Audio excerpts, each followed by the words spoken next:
Hey fellas, your commissioner here, coming at you for a little week three of NFL action. Start off as we always do. Of course, the Hogs, fumbled the game away. Whoa, going back now. There we go. Fumbled the game away against Ole Miss. What do you get? What do you expect from the Hogs? We've got our athletic director basically coming out saying, we're just not really going to compete for a national championship at football because we're too moral, I guess. Certainly isn't stopping all the other universities from going guns blazing into this new world. And, I mean, that's just shouldn't be surprising to anybody, right? I mean, shouldn't be surprising. It's,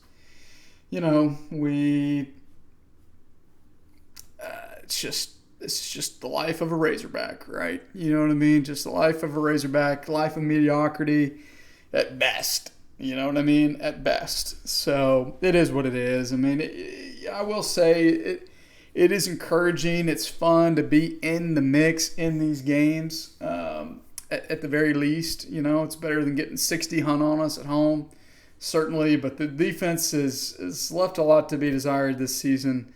Kind of expected that. We didn't really get anybody in the offseason of note.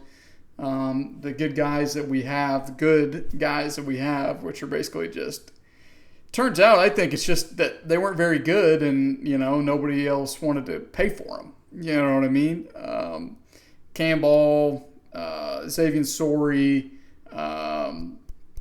that's it. That's really like the only two guys I even know on our damn defense. I mean, years past, multiple guys on the defense. I mean, I know Campbell and I know Xavier Sorey because they've been there the last 2 years. Honestly, if you gun to my head, if you asked me to name anybody else on the Razorback defense, I don't think I could do it.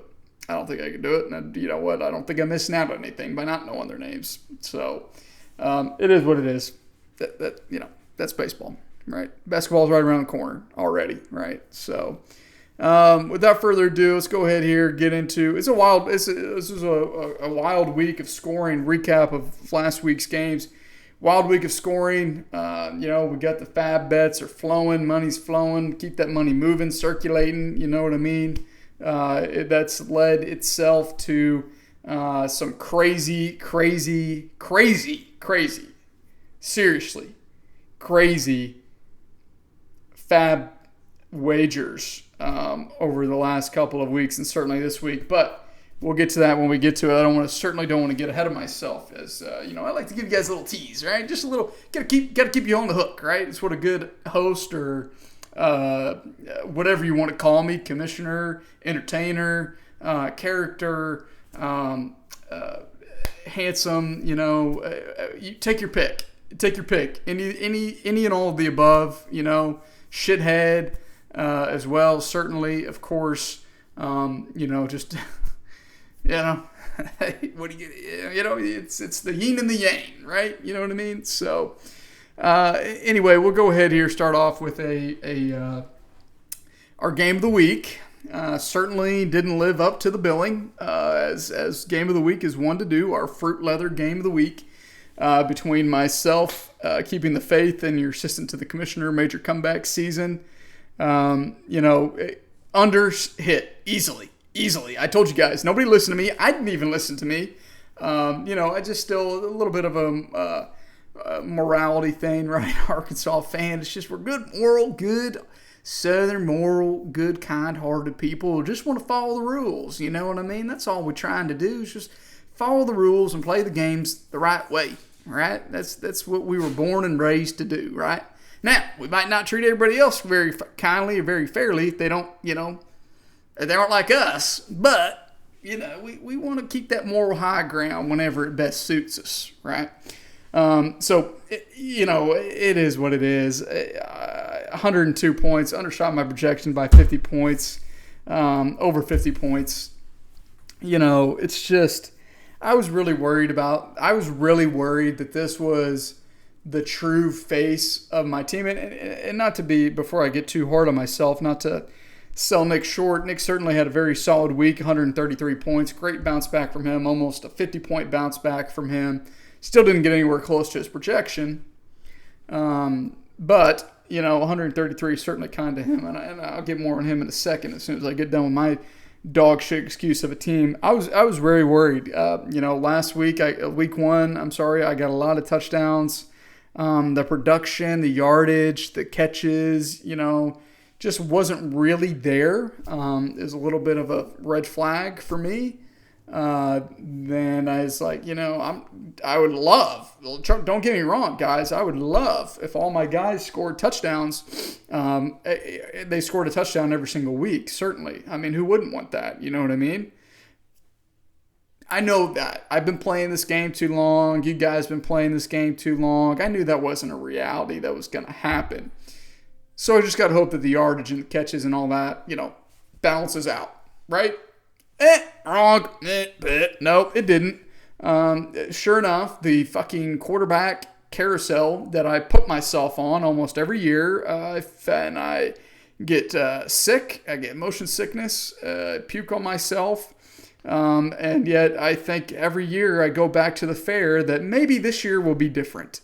Maybe this is the year that I will ride the carousel to glory, and it'll be a wonderful, magical time, and I'll laugh, and I'll have fun and merriment, and then, inevitably I get on it, and at about 2.5 revolutions in, bleh, you know what I mean? Do you guys have that? You guys have that same feeling with any positions or anything? Please comment below, like and subscribe as well, please. Thank you. That's how I pay for this house. But it's Penix. Listen. I knew that the 30-point game, week one, was a little bit of a fluke. I knew the Vikings had a pretty solid defense, despite Caleb looking good for a couple drives last week, in week one, excuse me. But, I got salivating looking ahead. Ooh, the Panthers. Ooh, who's he play after the Panthers? Ooh, the Commanders, Oh, okay, yeah, maybe that'll work. I'll just roll the dice. And of course, I cut C.J. Stroud. C.J. Stroud gets 20 points, of course. Penix doesn't even get 8. It's an uphill battle, folks. I mean, I told you guys with this new format of quarterbacks, if your quarterback's not getting 20 points minimum, he's screwing you and your chances to win this week, in any given week. Really 25 is really kind of where you want to really be to have a nice day as a quarterback. Certainly Bucky and Jalen combined for 40. Great. I love my little scat backs there. Excuse me. My 3 receivers barely combined to outscore one of those guys. You know what I mean?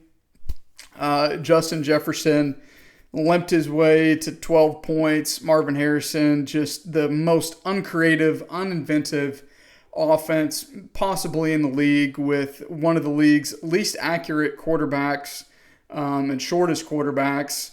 Marvin just, they don't scheme up easy looks for him. They just tell him run deep. He can't get separation. He's big and fat and slow. And he's just, maybe I'm seriously contemplating how many games he's going to be playing for me the rest of the season. I seriously am. I mean, it's just a waste of a second-round pick thus far, and certainly hope that things can turn around, but not good. Garrett basically did nothing all game until Tyrod came in and peppered him with targets there at the end. Thank you, Tyrod. Appreciate you, buddy. Bowers, fighting through the knee sprain. He still managed to get 10 points. Fine. And Dobbins looked good as well. Got a touchdown line share of the carries there too, which was nice. So and my bench is arguably one of the worst in the league. I mean, I just not a lot there. Just not a lot there. So it is. I think 1-1. I went from the third, fourth highest scoring team to 8th, just like that. Snap of the fingers. My average points went down to 115. Which is not good. So I think this is just what I am, guys. You know what? I feel like in the past I've gotten more credit than I deserve. And I think, If it walks like a duck, it looks like a duck, it talks like a duck, well, you know what they say, it's probably a damn duck. Quack, quack, call me a silly goose, right? Because it's just what I am, guys. I'm just a mediocre, average fantasy football player, right? You know what I mean? It's just, I'm 1-1.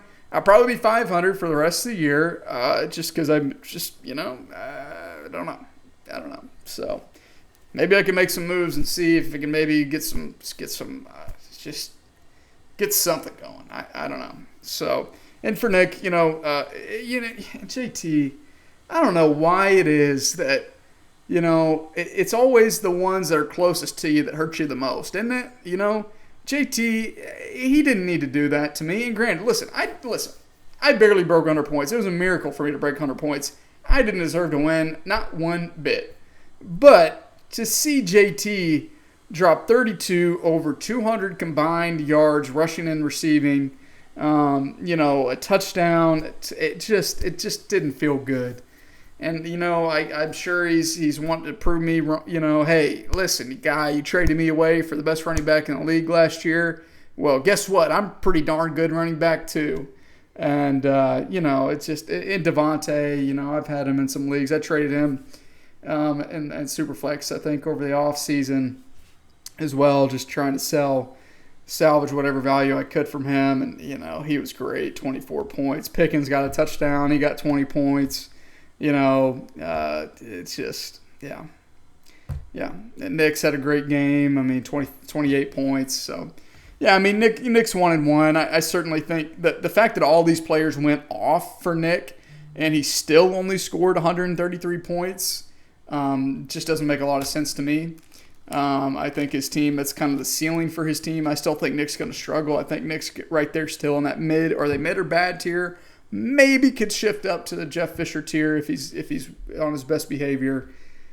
Jury's still out, though, for me on that. Moving on here, we've got what was we really didn't have many close games. Not really many games that come down to the wire. Closest game was the Swamp Donkeys versus the McCockners. Blaine comes out ahead 138 to 123. JD had a better week this week. He was about 110 last week, up to 120 this week. Just really, solid performances from all of his guys. It really just got kind of hurt by the tight end position. Hawkinson just is really struggling so far in the early season, and really that's nothing to do with him. He's a great player. I think it's really all to do with J.J. McCarthy and KOC running an offense that's trying to protect McCarthy. Run the ball as many times as you can. Don't really challenge down the field. Throw it to your third and fourth wide receiver because that they're going to be single covered and not really going to have to make a tight window throw. And thank God that J.J. Well, okay. I don't want to say that, right? You don't root for injuries. You don't pray, injuries are bad, right? This guy's livelihood, he just had a baby, right? Just look at it. He's just going on paternity leave, He's just going on paternity leave. He's just got a little ankle sprain. Take about maybe 2 months off. Stay home with a wife and a kid, just chill. Let's see what Carson Wentz can do. Now, Carson Wentz is worse than get your ass back, you know what I mean? But, certainly you got to hope that brighter days are ahead for Hawkinson. And, JD's got he really does have a pretty solid bench, especially at the wide receiver. Tillman, 7 targets. Godwin will be back within the next few weeks. Kirk should be back this week. Olave, pretty good there as well. So, I think JD is better than 0-2 record that he's got, certainly. But you got to wonder there what the ceiling really is, and I think it's going to be a struggle for him as things stand right now to get into the playoffs without any moves. For Blaine, he is. Hopefully, you guys can't hear this. Our vacuum. It's so long. It takes so long to empty the dust bag. I don't understand.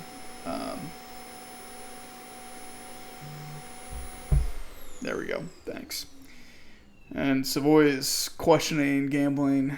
I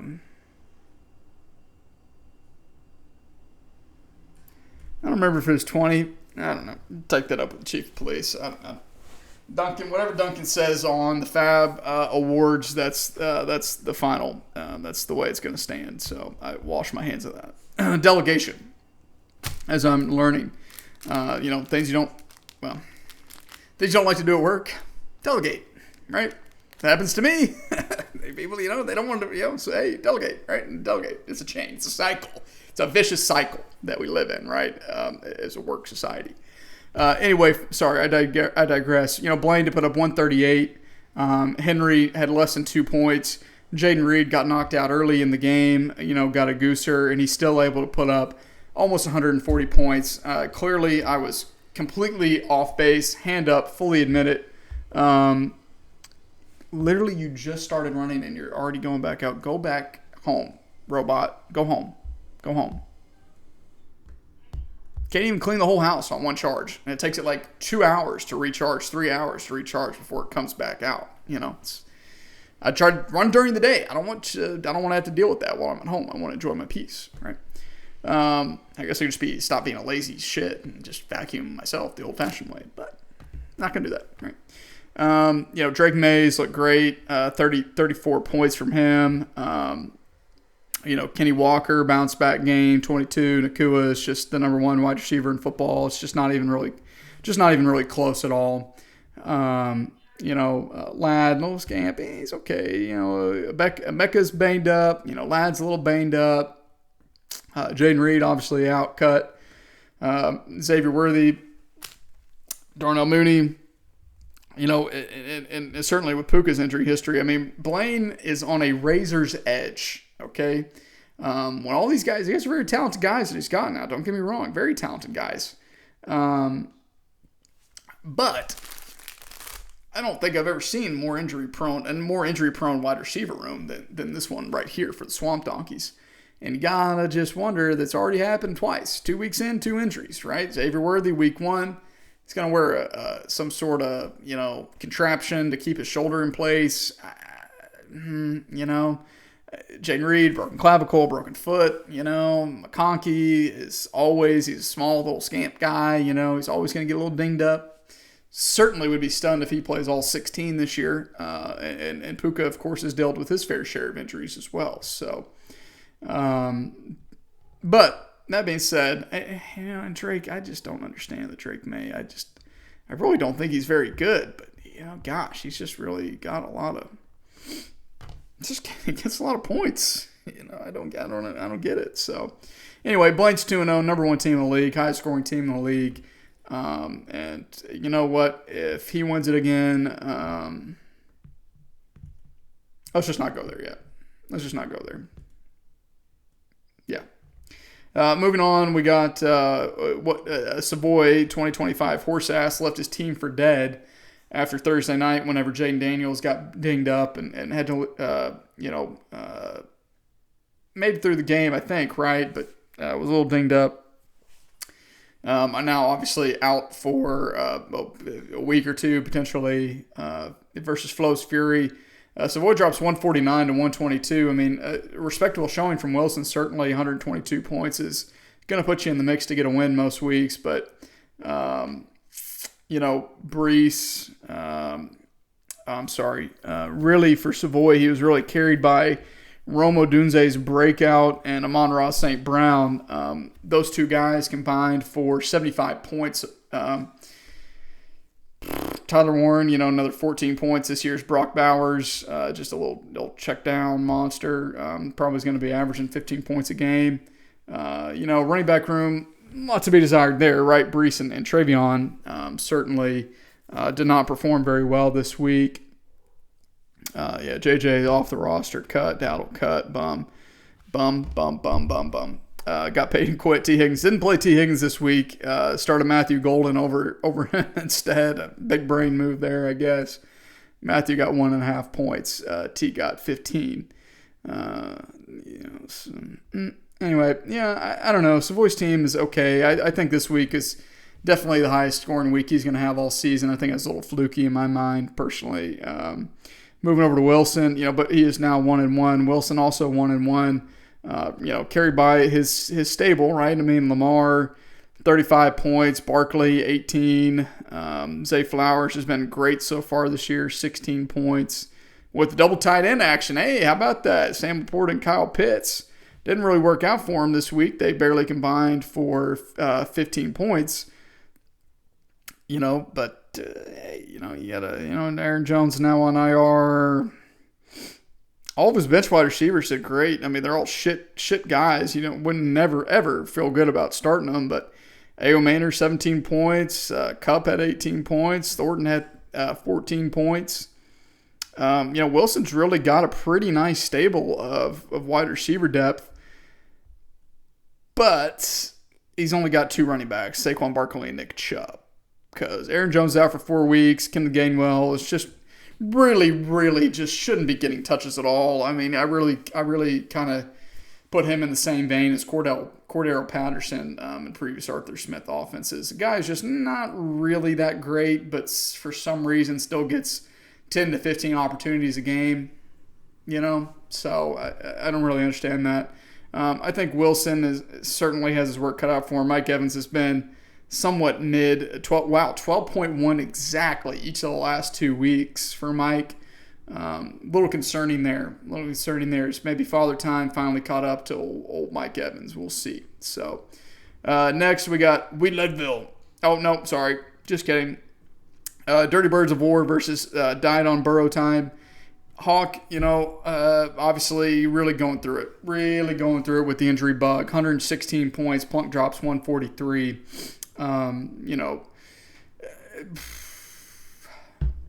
Joe Burrow played like a quarter, I think. Quarter and a half, maybe. And he still outscored Michael Penix. Hawk still outscored me. I mean, Hawk outscored me this week with his quarterback playing barely any of the damn game. You know what I mean? He scored 116. What am I supposed to do? Guys, what am I supposed to do? Trying to get the lighting here. Get that lighting nice. Get that lighting right. And I think that actually just made it worse, didn't it? Yeah, it sure did. Well, back to the drawing board. It's just going to get harder and harder as the year goes on. As you know, the sun gets lower. Things get hotter when the sun goes down, right? As the famous song goes. Let's try this. Whoops. Oh, God. That's way worse. That makes me look even worse. Sorry. Maybe just the mood lighting will work. No, let's do that. There we go. Better. Yeah, sure. Anyway, I mean, Hawk, it's just, you got to feel bad for the guy. I really do feel bad for old Hawk. He doesn't deserve this. 2 years in a row, 0-2 starts. Clear runaway front runner for horse ass. You know what I mean? But, hey, if Hawk can take any solace at all in this, it's the fact that he was in this position last year. Granted, the circumstances are just a little bit different. He doesn't have Joe Burrow and Jamar Chase. They're not walking through that door, right? But he certainly has some solid pieces, right? Bijan, 22 points, monster guy. Tracy looks like he is maybe out the door. Tyreek had a nice bounce back game. McMillan has looked great so far early this season. Solid to great. So good. He's a good this season. Wandell, my boy Wandell, 30 burger from old Scamp. 8 for a 142. Wowzers. That's about triple his yardage with 8 catches, what that should be. Just a fantasy factory that Giants Cowboys game was. But Brenton Strange, nothing. Charbonnet had 15 carries for 10 yards. Yuck. And just you look at the bench. Josh Downs is maybe the only startable guy on his bench right now. It's just not good. His running back depth is non-existent. Trey Benson is the only other running back he had on his roster in week 2. And if Tracy gets cucked by Scatabo, I just don't know. I just don't know what you do.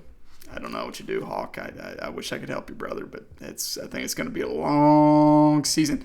My only hope is that you can win at least enough games against people that aren't me to save yourself from horse ass, because obviously with your situation, we just don't want you coming in last. We don't want you to be a part of the punishments or anything like that, because I don't think we'd really be able to get the full enjoyment out of it. No, not to say that I certainly think that you would do your best and you would be a willing and terrific horse ass / bitch boy, but I don't want to see that for you, So call me soft hearted, you know what I mean? Versus this other guy, Plunk, obviously Dirty Birds, huge bounce back for them. Would love to see him somehow end up with horse ass and or bitch boy. Probably not going to happen. I mean, McCaffrey and Achane combined for over 50 points. Neighbors back 40 points. Juwan Johnson 17 points. Tight end 1. Oh no! Wow, he's not even the tight end 1. Who's tight end 1? He's tight end 2. Who would be better than him? McBride, maybe? Interesting. Anyway, Waddle had a bounce back game, first good game in probably like 2 years for him. But there's still a lot of little holes to poke into the Dirty Birds roster, I think. Jawan Jennings had 21 points on the bench. I just don't get that at all, really. I really don't. Jawan he's 28, basically was just an irrelevant wide receiver this first 3 years in the league, and now his fourth year breakout, and he's looked good in this game. And certainly, you got to imagine he's got to be rolling with Neighbors, Jennings, and Waddle going forward. So really, just leaves his flex as a question mark and quarterback as a question mark, because obviously Fields is concussed off his roster. But he's got Tootin and Bill Krosky at running back. He's certainly got plenty of running back depth. Wide receiver depth is not really there, but solid pieces certainly. What are you gonna do? What are you gonna do? Plunk and Blaine look like they're the top dogs again. Who would have guessed? So next year we got Kickers Lives Matter, doesn't contribute. Jeff Fisher. Duncan wins 149-123. Great week for Duncan. Obviously he knocked off Plunk last week, or week 1. Keep saying that. Week 1. Solid showing in week 1, but certainly one of the lowest scoring winners of the week 1 slate. So really strong performance here for him. And for Craig, it's just it's Jeff Fisher guy. You know what I mean? He's 1-1. He got 120 points again, and I think that's just kind of his team. Golly, he's already dropped a lot of people from his roster. Yeah, I think it's just kind of his team. So, and Duncan, again, we've talked about this. His bench is non-existent. It's dog shit. But of course, Ramondre Stevenson and Judkins are good, solid additions. But yeah, we got a couple teams hoarding some running backs, really. And then that brings us to our dog shit. Throw up all over themselves, fall off the fire truck, pass out, like a beached whale. Team of the week. Truck Nuts, 95.05 points. Only team below 100 points this week. One of the highest scoring weeks that we've had in fantasy in a long time. Ford and I were the only ones to not partake in that funness. Very on brand for, I think, our two franchises. This loss, we Leadville, solid, good, not great game. 125, gets to 2-0, drops Ford to 0-2. And for Ford, it's just not a lot there to get excited about. Just not a lot there to get excited about for me. I feel like I've said this through every video I've done so far this season. Genty is just not getting it so far. Certainly plenty of time for him to figure that out. I remember another guy by the name of Alvin Kamara a few years ago, whenever he first came in the league, just couldn't even get on the field the first three or 4 weeks of the season. Just a couple of snaps here and there. And then, he takes off, right? And maybe that's what Janty needs. Maybe he needs a little change of scenery. Now, he's getting the work. He is the guy for the Raiders. But, he's dog shit in pass pro. He has already admitted that the NFL speed is taking some getting adjusting to. Shocker that it's not like the Mountain West, who could have guessed that? And so certainly think he'll figure it out, but don't like what you see so far, certainly.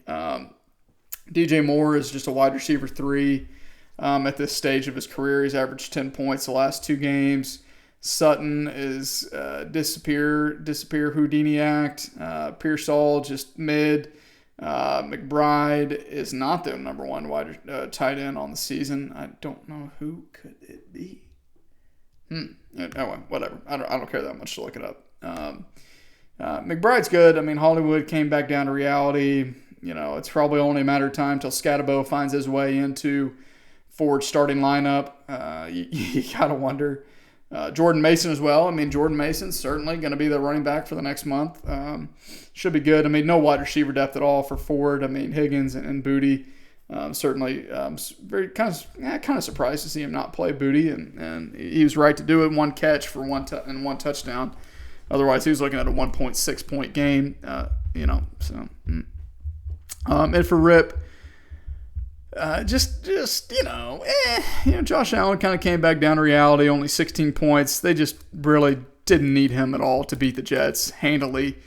Chuba and Javonte have been really good, solid running backs thus far this season. Hey, they're averaging over 20 points a game. That's extremely solid there. You're the running back, right? A.J. Brown continues to disappoint from a number 1 pick perspective.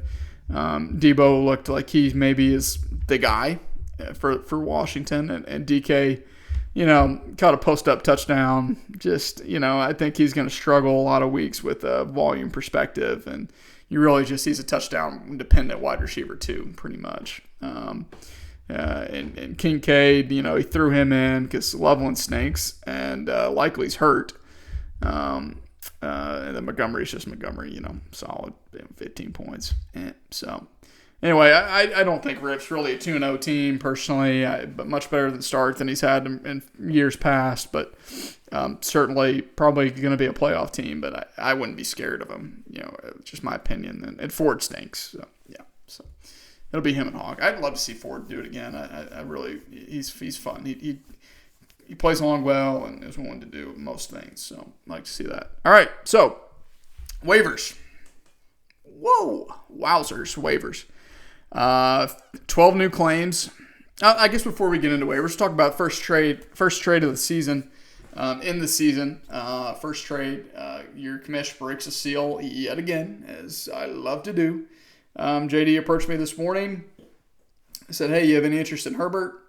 I said, it depends. I mean, I don't really want to give up too much for Herbert because, he's quarterbacks in quarterback league, just as likely to strike gold on the waivers, not really, as I am to have just a solid, reliable guy who's going to be a top 7, 8 guy every single week. And, I've got some running backs. I got, 4 running backs that are certainly capable of being in a starting lineup and, just kind of pick Dobbins. He throws in Tank, and done deal. So I got Herbert back on my team. I think I had him last year, a couple years ago. Can't remember.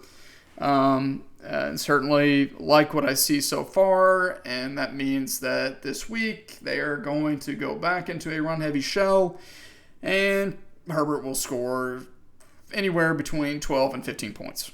And Dobbins will probably pop off for 30.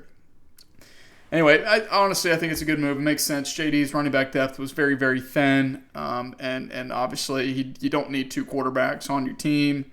Wanted to keep his hometown guy, Patty Mahomes, Chiefs. And so certainly happy to take Herbert. And Tank, will he be the guy if Saquon were to go down? God forbid, if Saquon were to go down and get hurt. Maybe. We'll see. I think Shipley probably get a lot of work too. Probably be a gross backfield. But anyway, Fab, waiver pickup, 12 guys. You know what? I looked at the roster. After I made this move, I canceled. I only had 1 claim in. I've been kind of hemming and hawing about setting in claims because it's just like, I just don't want any of these guys. I just don't. I don't believe in them. I don't trust them. I don't care what the numbers say. And that's probably why I'm not very good at this game. But I would have struggled to think of 5 guys that were worthy of getting picked up, let alone 12. You know what I mean? 12 guys in this run, in this economy?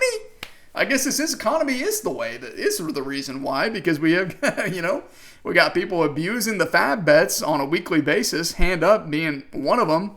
And I think that's certainly led itself to having this ridiculous of claims, bets, money being thrown around. Daniel Jones, 57 fab to Plunk. And I know exactly why Plunk bid as much as he did, because he's going to put in at least $60 worth of bets probably this week. And he's assuming that he's going to cash out on every single one of them. And he might be right.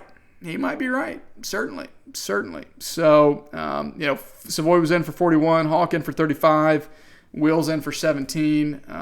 Danny, he's the dual threat. I mean, he's running it, he's passing it, 30 plus points each of his first 2 games. We'll see if he can continue. Next, you got Rachaad White, 39 fab to Wilson. I was really surprised to see Rachaad not on the roster already. I've gone back and forth about picking him up. I almost drafted him, to be honest with you, with my last pick. Just didn't want to have that handcuff on my team.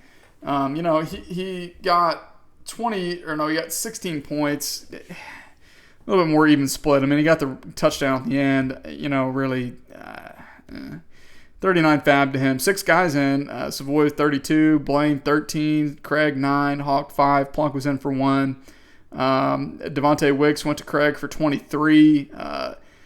Blaine was in for 13. Nick in for 3. They got to throw to somebody, right? Jaden's out. Certainly Wicks has proven that he's capable at points.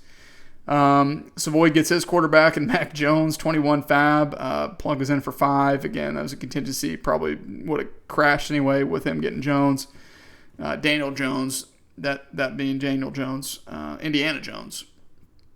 Mac, I mean, it's a 1 to 2 week rental, and then just enough time probably for Jaden to get back and helping in the mix. Savoy also picked up McNichols for 19. Blaine was in for 5. Duncan picks up Hunter Renfrow for 18. Jesus Christ. How many points does Hunter Renfrow have? Oh, wow. He actually had 28 points last week. Damn, I didn't even realize that. Isn't that crazy? I just was not really tuned into that game very much. Really wasn't tuned into the afternoon slate really at all. Just didn't care. I knew I could tell the way the week was going already. 18 fab, though. Nobody else was in on him. Zach Ertz gets picked up by Wheels, 15. Rip was in for 8. Najee goes for 13 to Craig. Overpay, nobody else. He also got Manungai for 11. Nobody else in on him. Hawk gets his quarterback, 10 fab for Bryce Young. Plunk was in for 2. Blaine picks up Corum for 5, and Plunk also picks up Brock Purdy, little stash for 5 fab, just in case Daniel Jones turns back into Daniel Jones. So unreal run, can't really believe how much money is being thrown around here. To be quite honest with you, it's lovely. It's an interesting season. Every season brings this new wrinkle, and every season I think that this is the year we're going to be reasonable and not pick up a bunch of guys who probably aren't worth a damn and spend over a whole bunch of money on them, but we do. It's part of the fun, it's part of the game. So, all right, let's go ahead here, get into a preview of this week's matchups.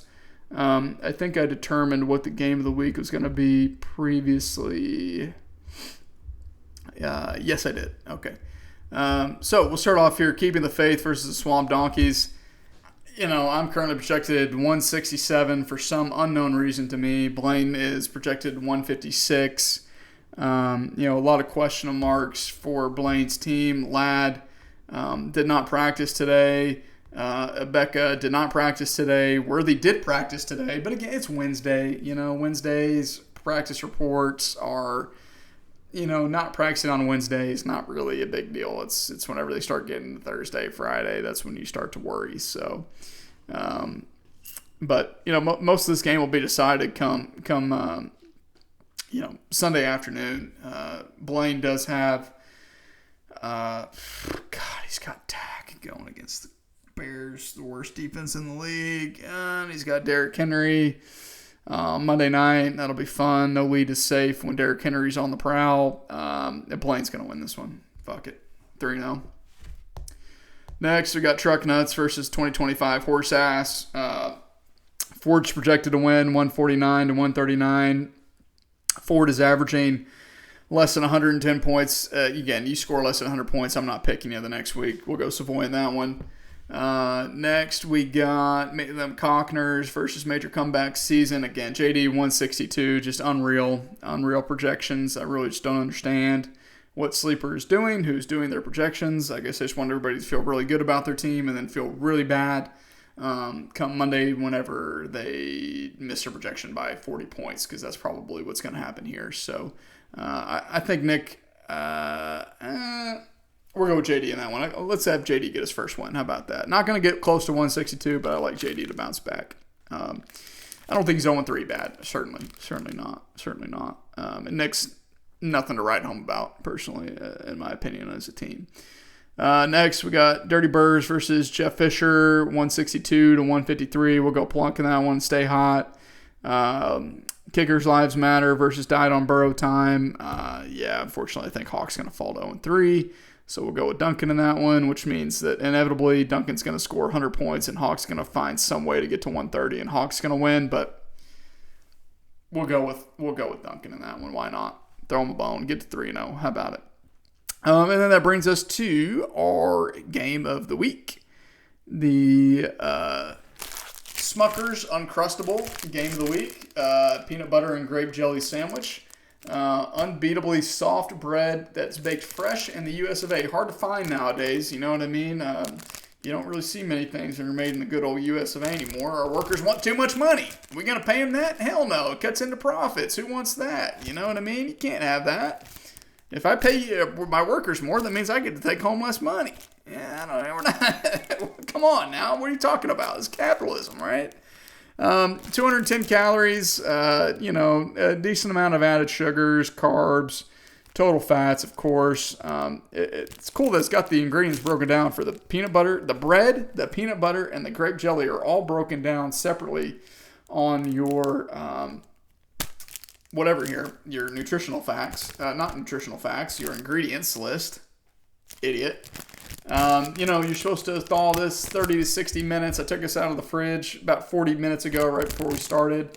The longer you wait, the better. I think really about an hour and a half is really the sweet spot.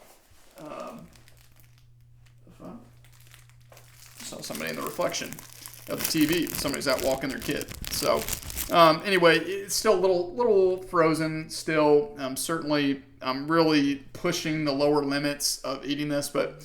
Anyway, Smucker's Uncrustables is the official grab-and-go peanut butter sandwich of the Bring That Wood Fantasy Football League. Cheers. Now, all right. Flows Fury, NTC. We Leadville. 2-0 versus 1-1. Wilson is projected to win 159 to 150. Battle of the quarterback here. You got two titans, two of the best fantasy quarterbacks that we have in the league right now. Lamar Jackson versus Josh Allen. Josh Allen's going tomorrow, the first quarterback playing, and Lamar is the last quarterback playing on the season. This week in week 3. I think that Josh is. This is too good. You know what? These guys are just too good. I don't want to disrespect either one of them. I'm going to push the battle at the quarterback. Running backs, you got Saquon Barkley, Nick Chubb versus Chuba Hubbard and Javonte Williams. Your gut would tell you pick the team with Saquon, right? Pick the team with Saquon. But I think Saquon's got a tough matchup this week against the Rams. I think Nick Chubb is not really that good anymore, despite what he did last week. So I just love to ignore results whenever they don't fit my narrative. It's just a fun thing to do. And I think the sum is greater than the parts, right? So, hey, it's Erica, Mrs. Kamish. She's here. Your bra's showing. Oh, shit. Oh, shit. Oops. Anyways, here's my first guest appearance. Hopefully that'll get me some votes for next year's favorite guest appearance. So maybe my tits will help me win. Well, we certainly have some horned up individuals in this league, so you'll get Ford's vote, I bet, just off that alone. So, anyways, we'll go with Chuba and Javonte. They're just playing really solid, too well, I think, to go against. Despite Saquon probably being the best of the four, I think Chuba and Javonte is just hard to pick against them the way they've been playing. Battle of the wide receiver, you got Mike Evans, Zay Flowers, A.O. Manor versus Debo, DK, and A.J. Brown. Wow, he's really starting A.O. Manor. Wow. I mean, Judy's just not really been good this season so far, but can't say I blame him. But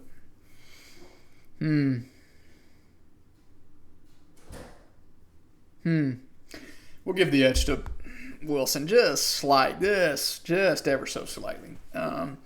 Tight ends, you got Laporta versus Dalton Kincaid. We'll go Laporta. And then the flex, you got Kupp versus Montgomery. We'll go with Montgomery in that one.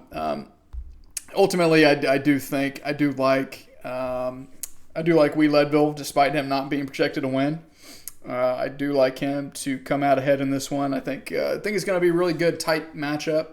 Hopefully, game of the weeks usually aren't, but I think this has all the makings of it. You got two guys. I mean, Wilson's averaging 137, Rip's averaging 134. Two really good teams, I think, early on in the season. I'm really excited to see how that matchup plays out, but I think ultimately we're going to go to Wee Leadville to get to 3-0. How about that? Wouldn't that be something? Wouldn't that be something to see? So anyway, that's all I got this week, fellas. Hogs are playing at Memphis. Won't be there. Don't really like to spend any time in Memphis other than to drive through it. Should be hopefully a cruise to a win. I think the line's only 7.5, which is pretty crazy. Memphis is a solid team. They're not great. Certainly got to think that if we don't win by anything less than 2 touchdowns, I'll be disappointed. So anyway, good luck this week, fellas. Stay safe out there, and as always, whoop pig.